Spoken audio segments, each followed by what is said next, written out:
Good evening. What's going on, everybody? We're back with another episode of What the Shell podcast. My co-host Ed could not be here tonight. Again, crazy schedule, getting things situated in Ohio, but the show must go on, and so we're going to continue to have the podcast. Wish him well. He might jump on later tonight if he can. Who knows? You got to keep the wife happy. Got to keep working and whatnot. And so regardless, we're going to move forward. So we got an exciting podcast tonight. This is actually our first guest that we've had that's going to be talking about monitor lizards. One thing that I wanted to do when we decided to go full-fledged with the podcast was not only have people talk about turtles.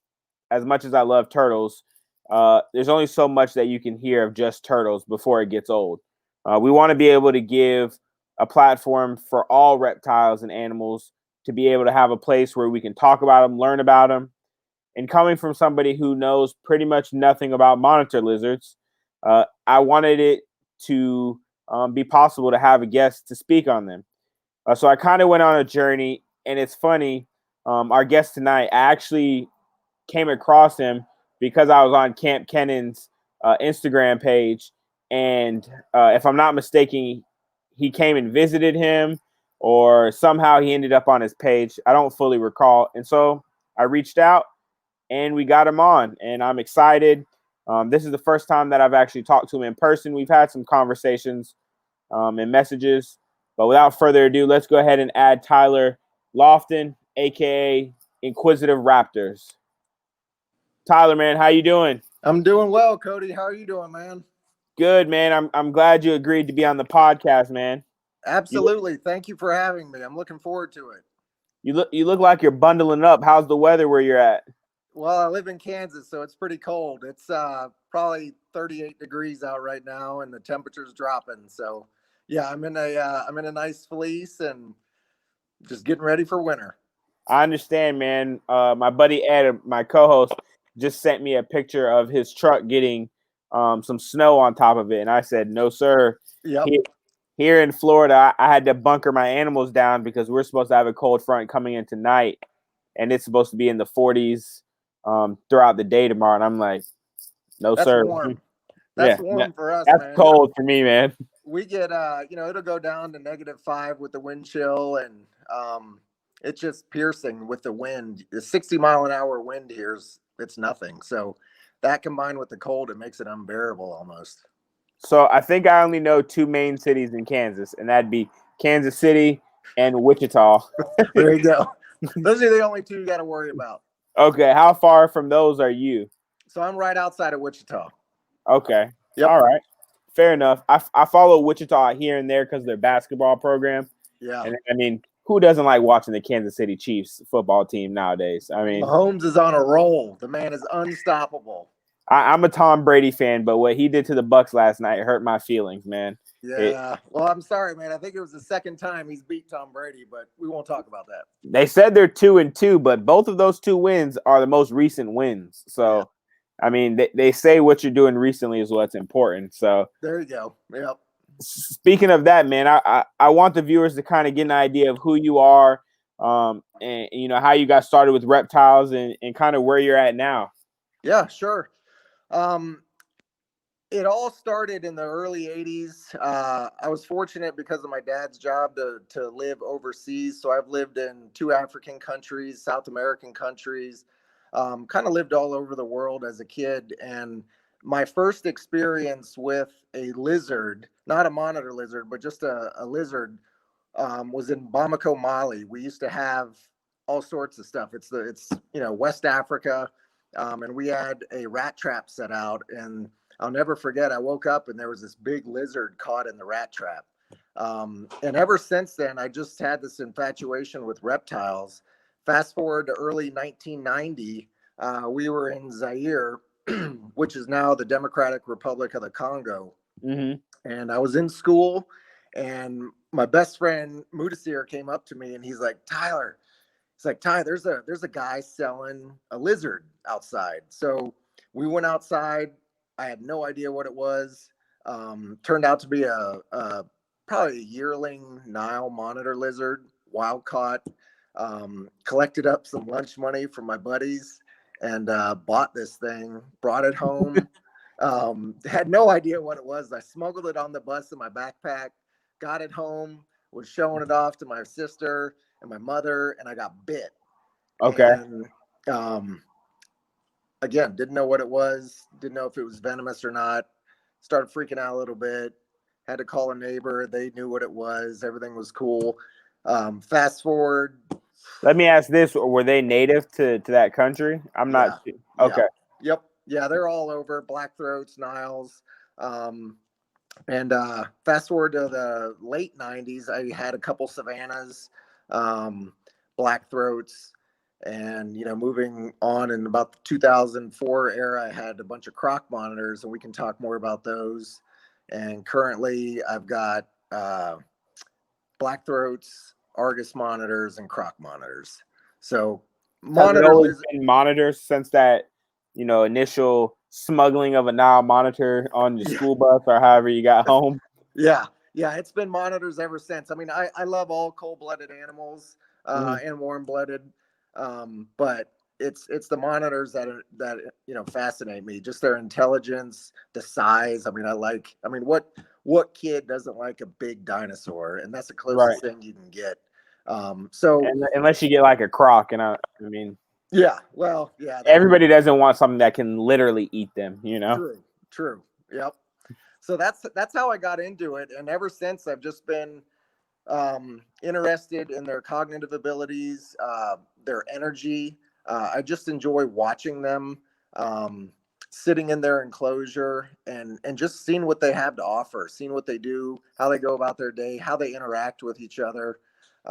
It's amazing to me. So I'm a private collector. I don't sell them. I'm not in the business of breeding. If it happens, great. I am working on a project, a conservation project with a buddy of mine, and we're focusing on croc monitors. And if we can breed those, and we're gonna try to reintroduce them into the wild and help with the pet trade a little bit. But that's how I got into this. Okay. Yeah. Let me ask you this: growing up, were you fortunate to see these same animals that you're seeing in captivity in their native wild habitats, or was it just experiences here and there? No, actually, yeah. More so the Niles. The Croc Monitors are from Papua New Guinea. I've never been there. I plan to go there someday, hopefully in 2021, maybe 2022, depending on what's going on with COVID.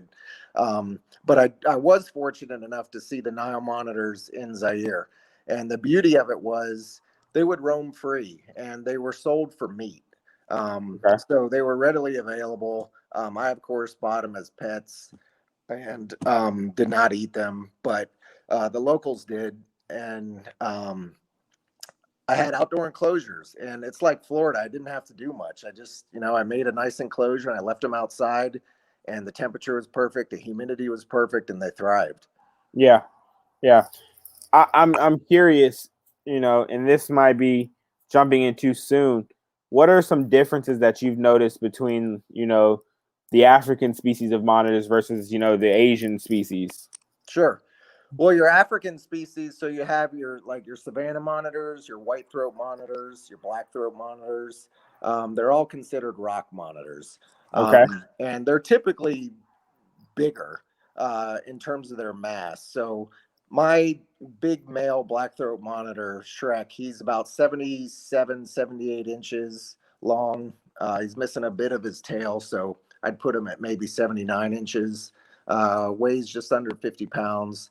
They're big monitor lizards. And they are, believe it or not, they do climb, but they're found in the rocky areas and in the grasslands. Okay. Same thing with the Nile monitors. The Nile monitors don't get as bulky, but they get pretty long, 5-6 feet. They're extremely fast for short distances. I'll never forget the locals telling me how they caught them. Basically, they'd spot one, they'd chase it down for about 30 feet, chase it into tall grass. It would wear out that short burst of energy, and then they'd grab it. But they'd always warn you, watch out for the tail and watch out for the teeth, because they can get you both ways. In terms of the Indonesian, like the Croc Monitors, they're arboreal species. So they're long, their teeth are different. The Croc Monitors have long serrated teeth. Um, some I haven't personally seen an adult male Croc Monitor's teeth up close and personal, but some say that they're about an inch long. Whereas the rock monitors, like the black throats, they're more like molars almost. So rock monitors, those that they have the crushing power of the jaws used to break open like sulcata tortoise shells and things like that to consume. Whereas the croc monitors, they're more for birds and bats and things like that. So they have those long teeth where they can grab something out of the air, out of the trees, and they spend most of their time in the trees. They're really elusive, and a lot of people that have gone to Papua New Guinea to find these things, the tree crocodiles is what the locals call them. They have a real hard time finding them because they're high up in the canopies. Yeah. Are Komodo dragons considered monitor lizard? They are, yeah. They are considered a monitor lizard. They're very hard to get. I think you have to be in a zoo to or have their I think permits. the reason I asked is growing up, that's all right. I'll just say for myself, you see two types of monitor lizards. You see the kind you can get in the pet store, and then you go to the zoo and you see Komodo dragons, and you're like, all right, that's monitor lizard, and if it bites you, you're in a world of pain. Are the Croc Monitors in terms of size? Because I've seen Komodo dragons in zoo. Is it close to that size? So the Croc Monitor is there's a misconception there. Everyone thinks that or the Komodo dragon's the biggest monitor or the biggest. I definitely did. They're the heaviest. They're the Okay. thickest. But there have been cases of a Croc Monitor. They say up to 12 feet in length. So in a tree. In a tree, yeah, exactly. But the difference is the Croc Monitor is more tail. Two-thirds of their body length is tail. They have a really, really long tail. Locals have said that they use the tail and their back claws to hang in branches and hunt prey that's crawling on the pathway below them. But that's the big difference. The Komodo's the heaviest. The Croc Monitor is the longest. And they're not arboreal, right? Yeah, Komodo's not arboreal like a Croc Monitor. Gotcha. So let me ask you this question: What do you feed your monitors? So, in terms of whole prey, being in captivity, I don't give them a lot of whole prey just because I try to watch for obesity and things like that. But when I do give them whole prey, it's frozen thawed rats, mice, and chicks. Mostly their diet consists of, like, I'll go to Target and I'll find the chicken that's on sale, chicken breast, chicken wings, chicken legs, turkey gizzards, innards, things like that. I do feed them some fish. I try to stay away from a lot of fish because, fish is high in mercury levels. So when I do feed them fish, I focus on tilapia. It's a farm raised fish. It has less mercury than other types. Is fish in any of the species you keep like natural diet, if that makes sense? I believe so. I think it is. Okay. Yeah, for all of them. Okay. I just limit it. Okay. I also feed them Missouri Croc diet. They're little pellets about 1.5 to 2 inches long, and they expand when they get wet. But it's a really good diet from Missouri, and it's got all the ingredients and the vitamins and everything that they need. Do you use the larger pellet or the smaller Croc pellet? Because I know they have two different sizes. I use the large one, the big one. Okay. Yep. And I'll hide that around the enclosure, hide it in the rocks. I'll bury it. So, they can go dig for it and use it as a form of enrichment. The blackthroat's cage has about 24 inches of soil. So there's plenty of room for him to dig. There's two of them in there, a male and a female. And there's a bunch of rocks. It's a pretty big walk-in enclosure. No, that's awesome. I know with the turtles I keep, I also use Missouri, which, by the way, they're having a Cyber Monday sale. So if you buy the big bulk bags, it's 25% off, man. I'm like, hey, that's better than no percent. Yeah, that 30-pound bag, I go through that pretty quick. But yeah, apparently it's just Cyber 25, but it's only for today. Nice. I appreciate that. Thank you. Yeah, no problem. So I also feed Missouri as kind of a base, but then I also like to feed, and obviously it's for turtles. I like to feed fish. I like to feed shrimp and Yep. things of that nature. Especially, I find that if you just feed them just pellets, it's like they're getting the other nutrients they need, but they're not necessarily getting the amount of protein that I'd like them to get to Yeah, grow. Is that absolutely. kind of the same with your monitors? Absolutely. Yeah. Varied diet is the best. I mean, it's like, I think about it. If I was eating only peanut butter and jelly sandwiches for my entire life, I'd get pretty tired of it, you know? Right, So I try to give them a varied diet, give them different things to focus on. I don't do live. I don't believe in it. I don't think it's good for the monitor. I don't think it's good for the prey. Um, there's a safety issue when you're dealing with rats. They can bite the monitor, and it's right, just, it's not the right thing to do. So everything I do is frozen thawed. But that doesn't mean you can't hide it. You can't put it in different places in the enclosure and have them pretend to hunt it. Have them chase it around the. My wife hates it, but I'll have them run around the kitchen, chasing a dead mouse. But it gives them something to do. It gives them the, the, I guess, the feel of chasing a prey. right. One thing I'm curious about, I like to talk to all the guests that we have that keep different animals. How do you set up your enclosures for your animals? Like, what are the main things that you look for to start off? We can start there. Yeah. So I'm kind of the opinion that if I'm gonna have these animals and I'm gonna be, given the opportunity to care for them, I'm gonna give them the biggest, most naturalistic enclosure I can. Um, Being in Kansas with the winters, it means that I can't have them outside all the time.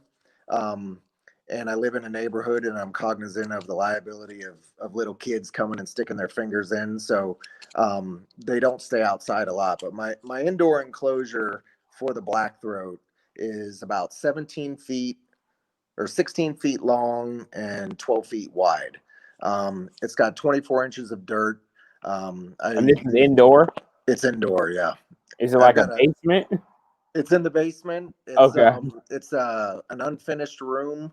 Okay. Center block walls on two sides of it, and then I went to Home Depot and I used Home Depot shower doors for the viewing area, and PVC board, half-inch thick PVC board, surrounds it. There's 24 inches of dirt. I've got. I mean, it took a buddy of mine, a neighbor.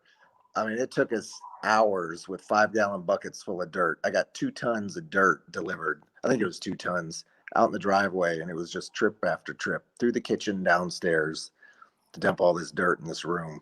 Um, No, I've got a you said 24 inches deep of dirt. 24 inches deep. Yep. So how There, high up does the enclosure go? You're 2 feet off. it's it's floor to ceiling. Okay. Yeah, it's floor to ceiling. So when you walk in, you have to step up into it. Yeah, yes, you do Okay. have to step up and do it. Yep. Um, and it's the nice thing about that is, the big blackthroats, they when they have a movement, it's large. So I just have a shovel and a bag. I go in, I scoop out, about a half gallon of dirt, throw it away. And whenever I need more dirt, I just go to Home Depot, get the organic topsoil, or sometimes I get the sphagnum moss if I'm trying to, keep my humidity levels consistent, and I just dump it in there. There's big branches. We hauled basically a tree down there. It's about 14 feet long and I don't know, probably 9 inches in diameter. It's this massive branch that they hang out on. Yeah. Um, so I try to mimic. What'd you do for heating? So I like the Mega Ray 275 watt mercury vapor bulbs. So I use those for obviously the UV component of it, but I also use chicken coop 250 watt just basking lights, heat lamps. And there's probably. Do you I assume since you're in Kansas, you have them all over the thing, or do you just keep it on the basking branch or whatever you use? No, it's all over the enclosure. There's probably 8 or 9 of those domes in there. Okay.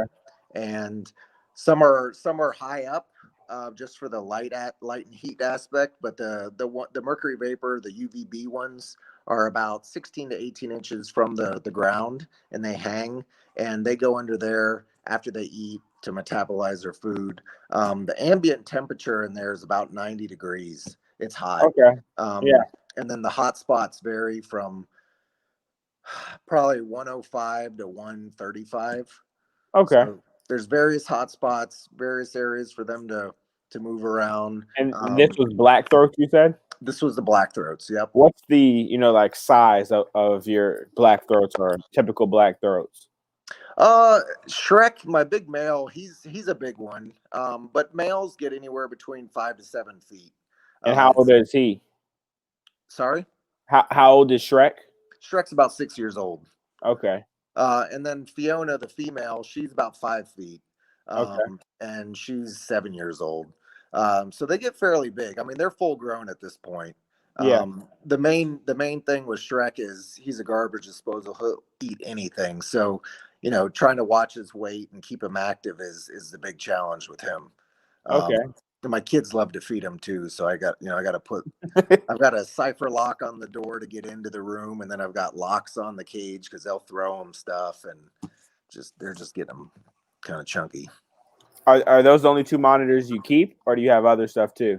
So I've got the two black throats. I've got the Verena Salvadore, which is a Croc Monitor. I've got two of those.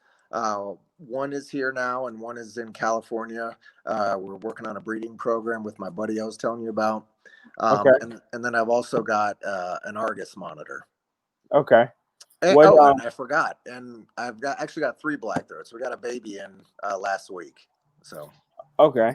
How do you keep the Croc monitors? What's its enclosure like? So the Croc Monitor right now is a yearling. Okay. So not very big. He's in it was a kind of a cool enclosure I built. It's a shower door from Home Depot. And it's kind of, I don't know if you can see my hands, but it looks like a half of a hexagon. Okay. The door. And then I built it so it's 4 feet basically deep on two sides. And it's floor to ceiling, so it's about 90 inches tall. It has about 18 inches of substrate in the bottom, a mixture of sphagnum moss and topsoil. Again, same lighting aspects. It's not as hot as the black throats. It's more ambient at about 80 with a hot spot of upwards of 110 to 15. But again, multiple basking areas, a lot of branches, a lot of cover, and that's it for him. I think it's a she. As Pandora grows, I will adapt and build a bigger enclosure for her. So I'll probably do something that's, I don't know, 10 feet wide by 6 feet deep by 8 feet tall for her as she continues to grow. And I assume since it's an arboreal species, you have more branches in there. More branches. Yep. Okay. She spends 90% of her time on the branches. Gotcha. Let me ask you this: what kind of monitor is Canon Slinky? So Slinky is an Asian water monitor. Okay. So how do those differ from the type that you keep? So the Asian water monitors, same geographic area. Is that you or me? That's me. My bad, man. No worries. The water monitor is the same geographic area as the Croc Monitor. Okay. And they, like their name, they spend a lot of time in the water. They're aquatic. They're also terrestrial. They do climb some, not as much as a Croc Monitor, but Slinky, I can't wait. I'm actually going to go get to visit Kenan here, hopefully in the next couple months, and meet Slinky. But beautiful animal. That is on my bucket list as a big water monitor at some point. How do they differ in terms of size to the ones you keep? So the water monitor, they're about 5 to 7 feet. Some of them get really big. Some of them get bigger than that. But those are, so your big monitors are obviously your Komodo, your Croc Monitor, your water monitors, your black throats, your Niles. Those are probably your Parentes. Those are hard to get. Those are from Australia, but you can't get those around here. But they're a pretty big monitor lizard also. I think if I'm not mistaken, I don't know if you follow him, but Ty with Iguanaland. Yeah. What are the type of monitors he was really excited that he got for his zoo? Were those Argos? No, I think if I'm not mistaken, I think he got a Parenti. Yeah, I think you're right, from like Gatorland or something like that. Yeah, I think he Okay. got a Parenti. So I'd love to go down, and I've never They met were him. really skinny, if I'm not mistaken. Yep. Is that Yep. okay? Yeah, they're a more thin-bodied lizard. So the Argus monitor and the Parenti, they're both from Australia. They're high drive animals. The Argus monitor is insane. My Argus, his feeding response is nuts. They're always on the go. They never stop moving. They're a lot of fun to watch. They do require a ton of space. And his name's Leo. He's only about 2 feet right now, but he's getting ready to be upgraded into a new enclosure probably this weekend because he's outgrown the enclosure he had as a baby. What's the what type is it that Kenan had that he was working with? Where I want to say it was a female. It was in its own, like, it had like a wood deck that was made out of like branches. Was that an Argos? Oh, so interesting story about, so that's Lagatha. Okay. That is a Croc Monitor. Okay. And I And she's actually blind in one eye, right? Yeah. Yep. Okay. I actually donated Lagatha to Kenan. Okay. It's been on his bucket list. My kids and I absolutely love watching Camp Kenan. Okay. He's one of my favorite YouTubers to watch, or pet tubers, or whatever. I don't call him a pet tuber. He'd get mad at that, but you know what I'm saying. Yeah, for sure. But he's always wanted one. I like what he does. I love the fact that he does the naturalistic enclosures, and that he's an educator. Yeah. He's not in it for the money. I mean, none of us really are. You're not going to get rich off of reptiles. It's just a passion, and I can tell listening to him that he is passionate about what he does. And I told him, I said, hey, I want to give you this Croc Monitor. Can you use her as an ambassador to teach the public, because he's got such a large following and a great platform to do it, and just talk about how Croc monitors are being captured and killed because of mining and deforestation in Papua New Guinea.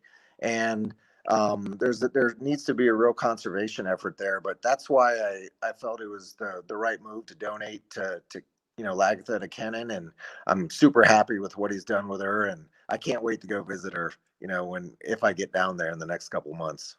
Okay, yeah, I remember watching the video where he like first talked about her, and he showed her response where she was just like, as soon as he put out food, and I definitely agree. One thing that I really like about him, I haven't met him. I don't know him in person or anything of that nature. But one thing I will say is he's always on the front lines in terms of fighting for animal rights, in terms of reptile keeping. And so for me, that's big, because you can be a voice on YouTube or whatever social media and say, hey, I'm for people keeping reptiles correct. But until you're in those meetings with, Fish and Wildlife and all these different organizations, trying to be a voice of reason, like I'll say for me, I keep diamondback terrapins, species of turtle, and Florida is trying to, take away that right, essentially. And he was one of the people that went and spoke on behalf of people keeping them.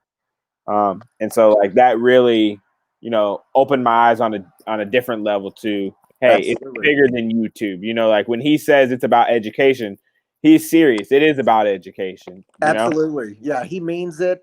They're trying to do the same thing with Cyclura and your large pythons, your berms, your sticks, your anacondas, your African rocks, things like that.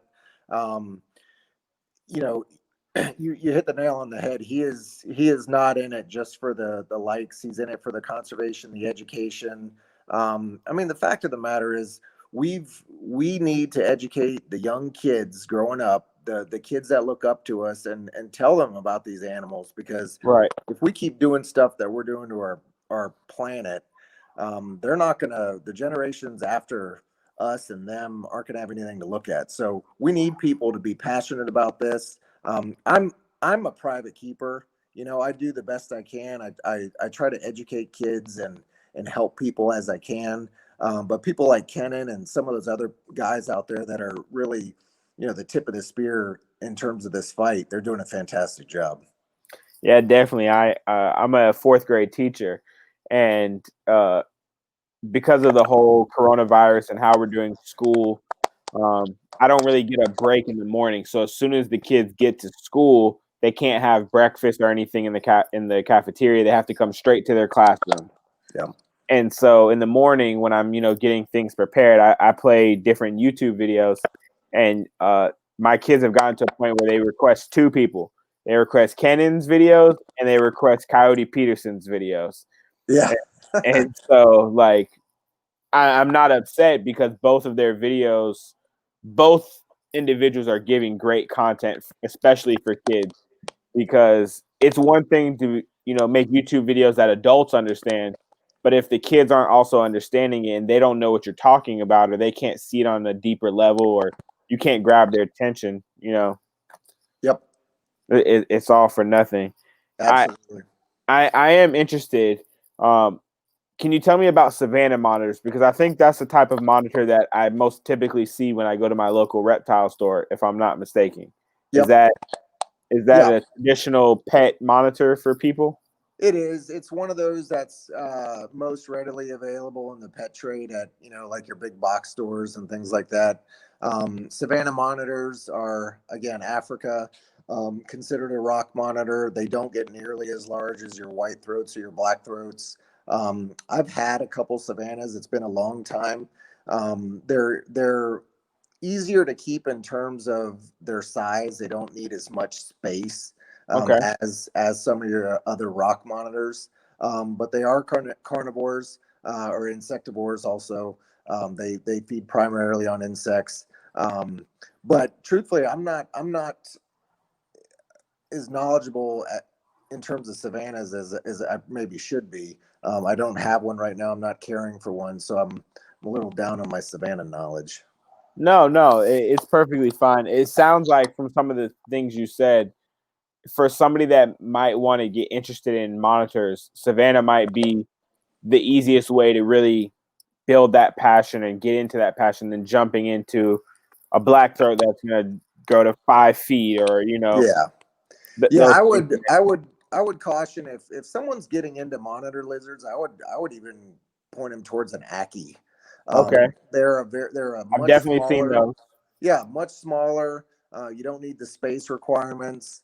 Um, a Savannah monitor. So, for example, my little black throat is about 4 weeks old. He's maybe 7 inches long. He's a Okay, baby.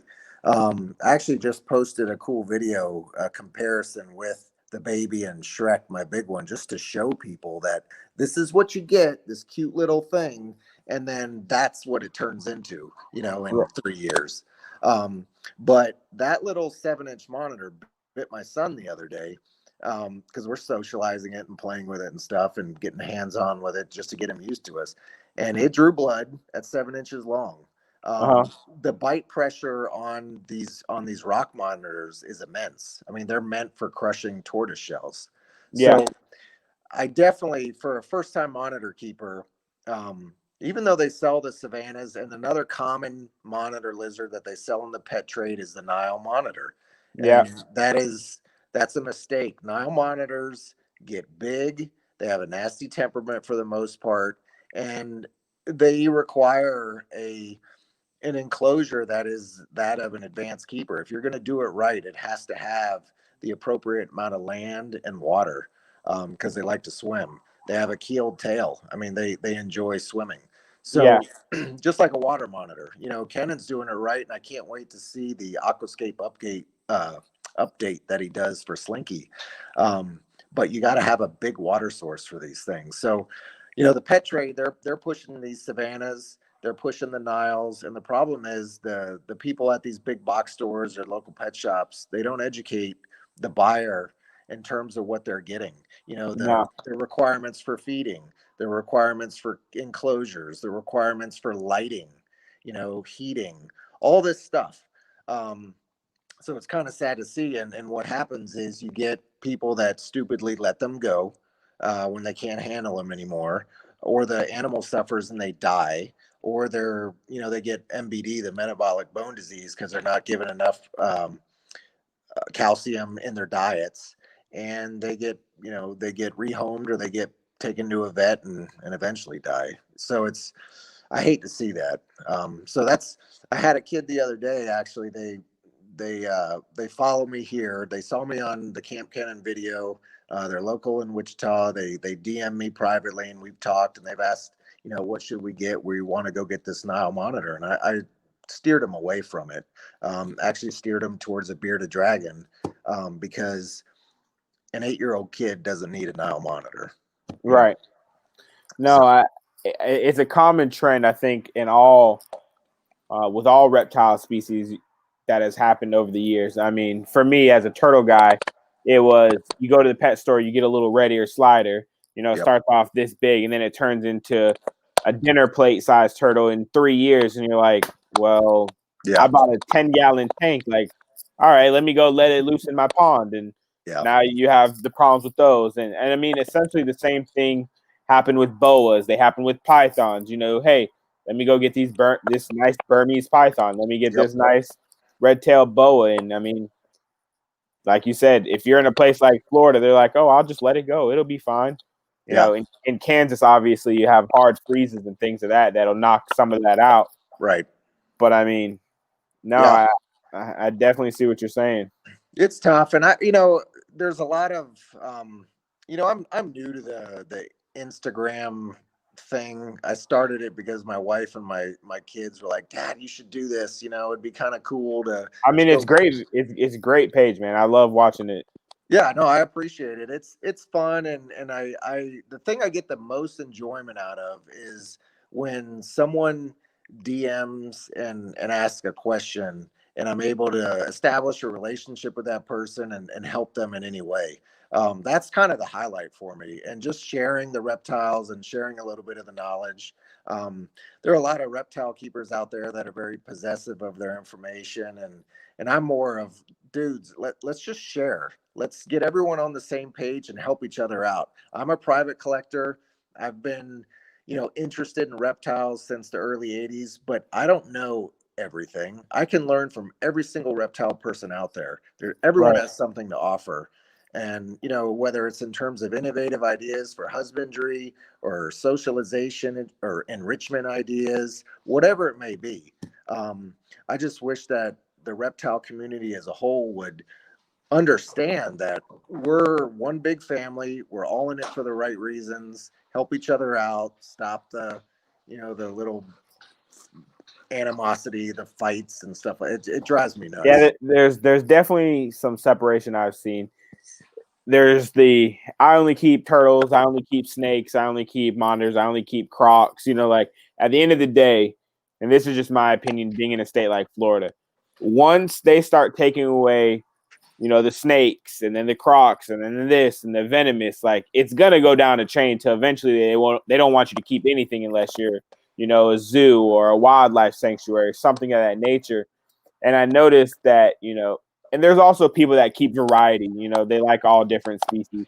But I definitely agree, if there was more camaraderie where we came together more, on things like podcasts and talking, one thing I'll say is there's things like herbological societies where a lot of people come together. Yep.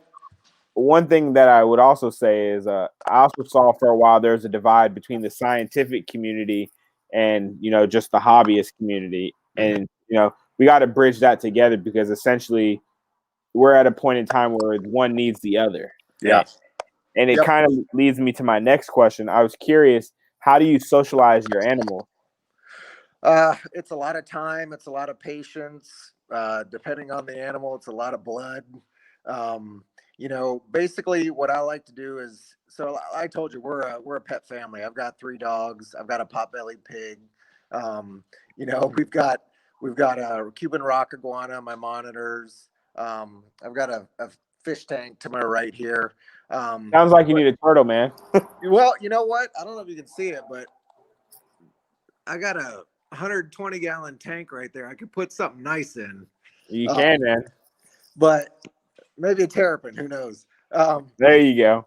But I guess the thing When that I try. when I get mine breeding regularly, man, I'll send you one on the house, man. All right, I'll take you up on that, man. But you gotta teach me because I have not. I had an alligator snapper once, and that was it.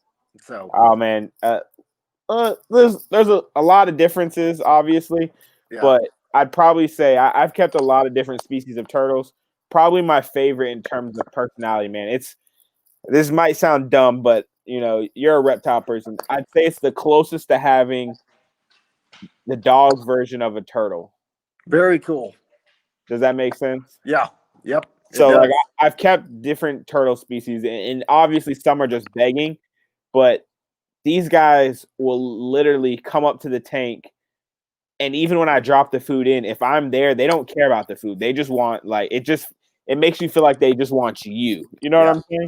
yeah, And yeah. They got a so personality. That's yeah, cool. Very cool. uh, Well, I'm sure socializing a monitor is no different than a turtle. I mean, you spend no time with blood it. involved. Yeah. Well, they associate you. People think cold-blooded reptiles are dumb, and they're not. Yeah, They know their keepers. Um, they know the routines. So with this little monitor that we got in, I told my son, what we want to do is we want to put him in a place where there's a lot of traffic in the house. We want him to hmm see us. We want him to see the activity in different situations and scenarios. Whoops. Oh, you're good, Sorry. man. So he's not freaking out. Um, when a dog barks, for example. Right. And the next step is you open your door and you put your hand in there. And eventually that little monitor lizard is going to get excited and he's going to get curious. And they're very inquisitive and he'll start tongue flicking and he'll come out and he'll smell you. And then he'll start crawling up on you. He may take a bite out of your finger, but he's coming to you. You So wear like gloves or just straight bare hand in there? well, it depends on the monitor, but I straight bare hand. Okay. Yesterday, we'll talk about that later. But in terms of the another socialization thing, I let them wander in my house. Okay. With the dogs out, there's no issue there. The monitors don't mess with the dogs, and the dogs don't mess with the monitors or the pig. And they see the dishwasher going. They see us loading it. They see us coming in and out of the The big house. monitors don't mess with the pig. No, no. Although one time Shrek did kind of look at the pig and kind of rear up and go after him, but nothing happened. Okay. Like a bouncing ball in the house.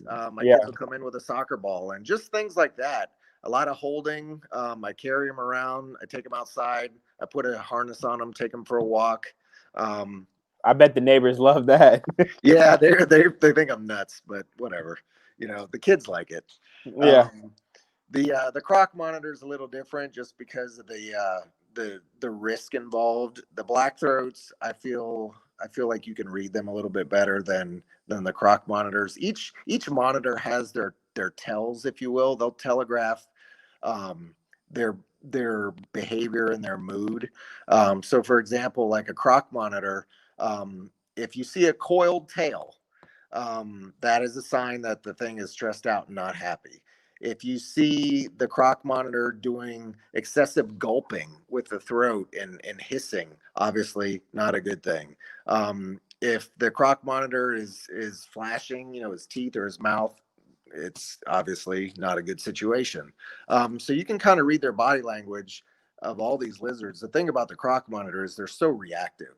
They're lightning fast. So I may know that the thing is not happy, but I'm not fast enough to get away with it.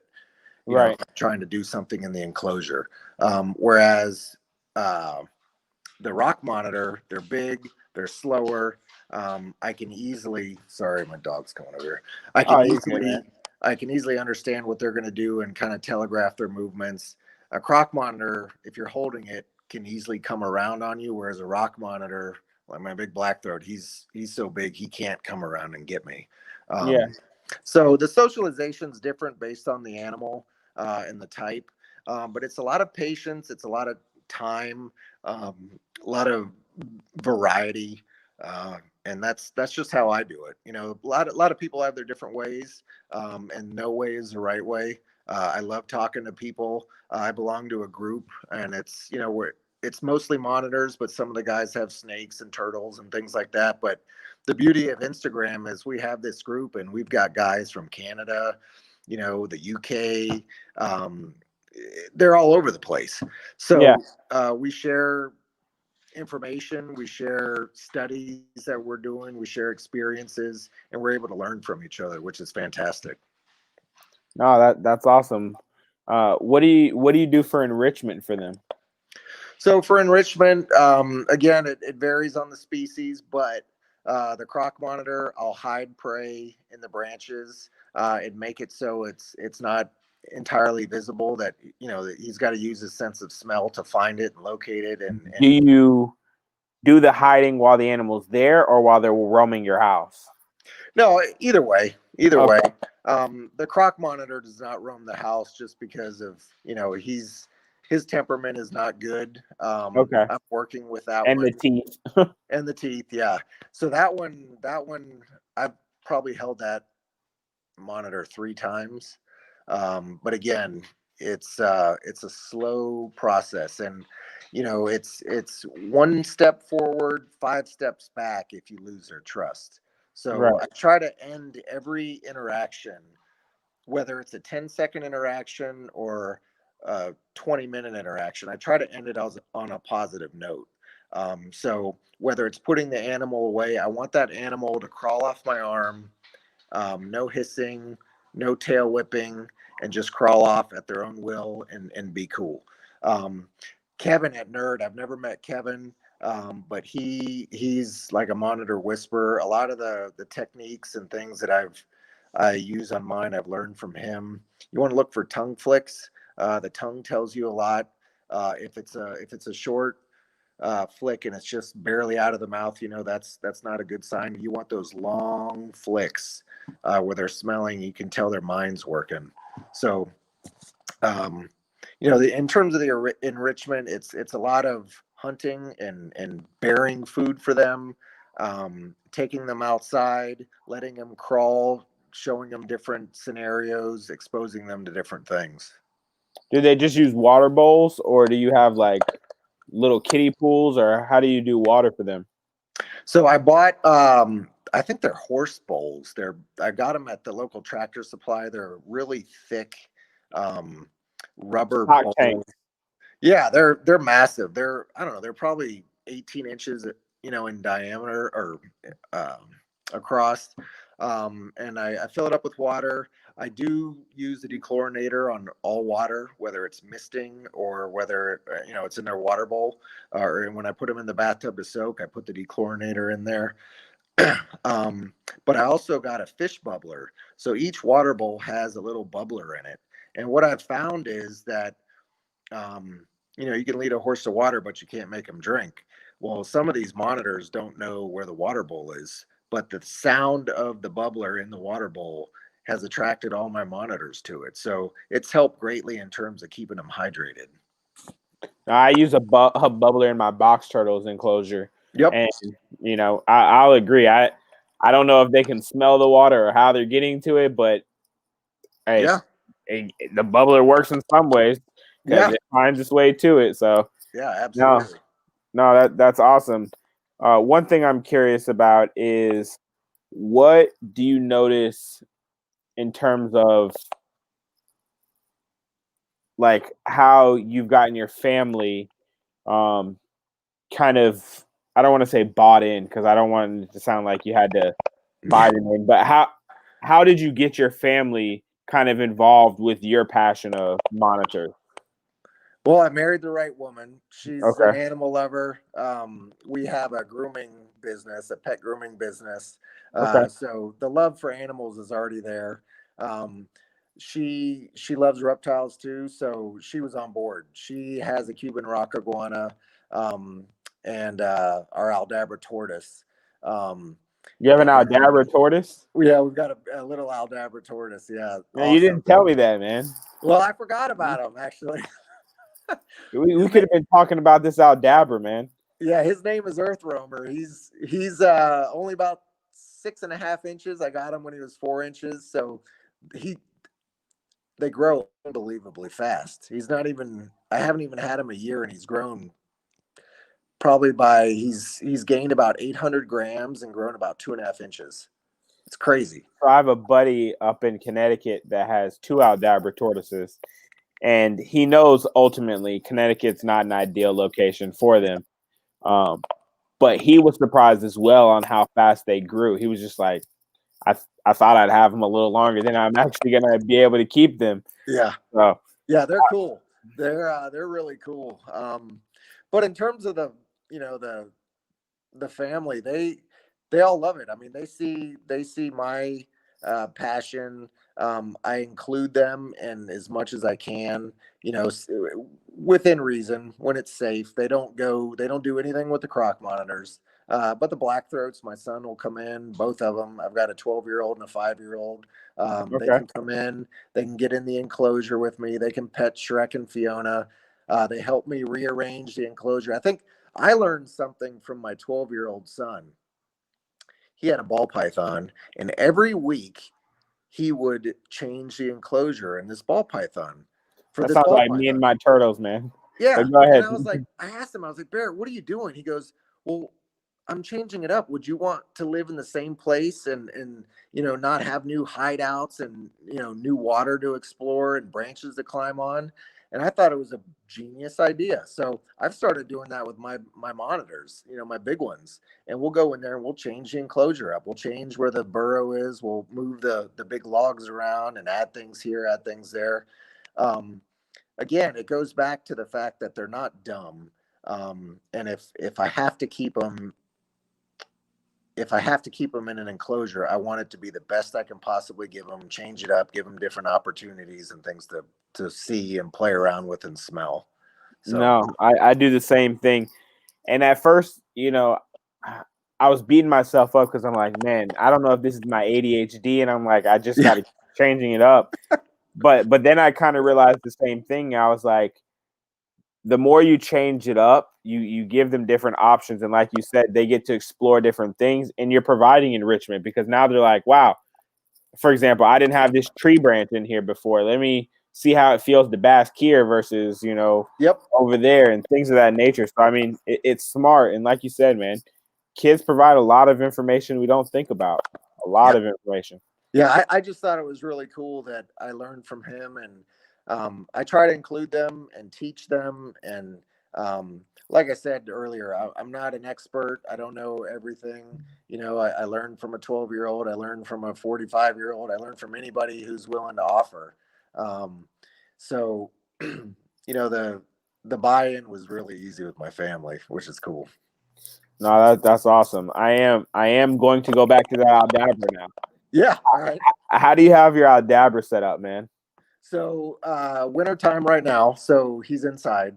I think you can't sex those things for a while. I call it a he, but I don't know what it is. Not unless you want to pay to get it microscoped or whatever it's called. Can you do it at that young of an age? I'm not sure on Aldabras, man. Okay. Honestly, Yeah. I know I've seen people say that they've done it for like radiated tortoises and Burmese star tortoises and things of that nature, but I don't know what size they actually are when they get it Yeah. done. Yeah. So right now he's in a 40 breeder. And outside, as a baby, he was in I think it's 8 foot by 4 foot enclosure. And it's got a top on it because here we've got hawks, red-tailed hawks everywhere. And my big fear was I was going to lose this tortoise to a bird of prey. So I did have a cover on it. And Aldabra tortoises are you got to watch it. You got to make sure there's appropriate humidity and digging. They like to burrow. So the outdoor enclosure had a mix of grass, and a mix of little hilly areas. Because from what I learned from Sam, I got him from Sam at Florida Tortoise Iguana Breeders. You want to give the tortoise various terrain to climb on because it helps strengthen their back legs. Right. Um, so there's rocks in there, and there's just a bunch of different options for him to choose from. But I've got a UVB, one of the mercury vapor UVB lights on them, and it's everything's on a timer here. It goes on at 7, goes off at 7. Same, man. I don't know how my buddy Ed. Okay, he's gonna hate me for saying this, but I don't understand how he doesn't use timers on all his enclosures. I'm like, bro, Yeah, what if yeah, you sleep in one day? Like, I like to yeah, keep my lighting on 10 to 12-hour cycles, depending. yep, We're in winter, so I typically will do like more like 8 or 9 hours, at least for my turtles. yep. But bro, it's 2020. Like Yeah, there get are with the program. Come on, there's man. light timers now. Just plug those bad boys in and just. But yeah, Yeah, man, yeah. If you have to, go take someone's Christmas light timer or something. No, his yeah, that. argument was he likes the feeling of going in and flicking on the lights and seeing them come alive. And I'm like, yeah, no. I like the feeling of going in and seeing them already awake and Yeah, basking or whatever it is they're doing. yeah. But I'm so paranoid about my stuff here. I've got a dedicated generator that, like, if the power goes out, if we have a snowstorm, my family's gonna freeze, but that generator will power enough heat for all my enclosures for the reptiles. So I got a plan. Not a very good one, but it's a plan. nay, hey man, you gotta do what you gotta do. The suggestion: get a second generator for the house so you guys don't freeze. That's what Hey, fireplaces are for. We got a fireplace. We should be all right. what do you do for the humidity for the Galapagos tortoise while it's inside? For the Aldab, yeah. So Yeah, I said Galapagos. I don't know. Aldabra. I'm sorry. yeah, Aldabra. no, it's so the substrate's a mixture of topsoil and sphagnum moss. And it's Do probably you six miss inches deep. regularly? Yeah, I mist regularly, and I keep the soil.